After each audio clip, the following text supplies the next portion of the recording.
see on siis 3. päev ja ilm on ikka selline, et mitte midagi ei näe.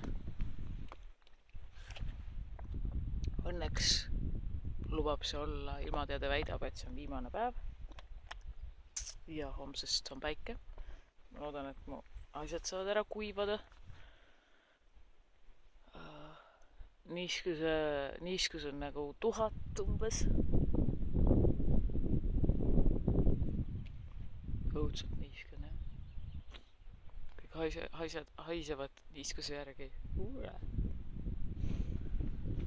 Nüüd lähen San Jose saare siis kõige, mis tippu? Lääne tippu, jah. Peaks hea vaade olema. Umbes selline.